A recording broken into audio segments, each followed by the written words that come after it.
Bismillahirrahmanirrahim. Assalamu alaikum dear candidates. Welcome to Walnut Grooming.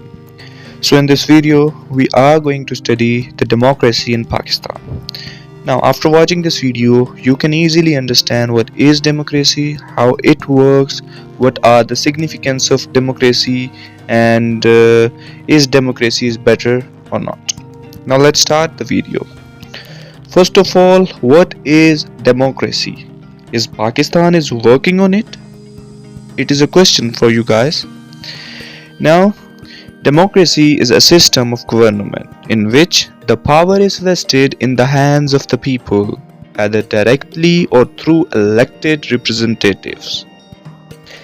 It is a form of government that promotes political, social, and economic equality and allows citizens to have a voice in the decision-making processes.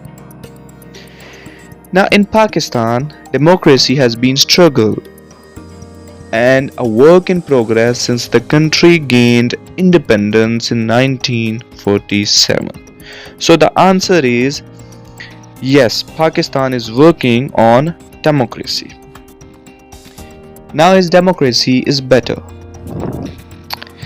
Now what is democracy? How it works? In a democracy, the poor will have more power than the rich because there are more of them and the will of the majority is supreme. Significance of democracy.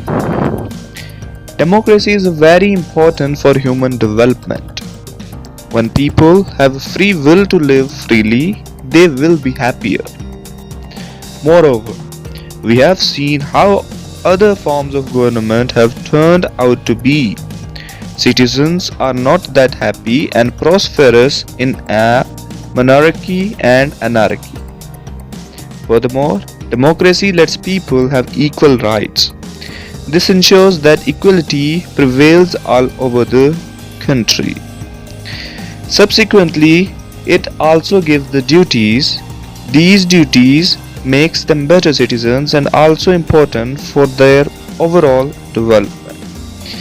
Now, I have given a key point for you guys, the main important theme of the democracy in Pakistan. What is democracy and how it works? I hope you got the idea about the democracy and you can now better understand when you read it from Google or any other thing. Now we will meet in another video. Take care.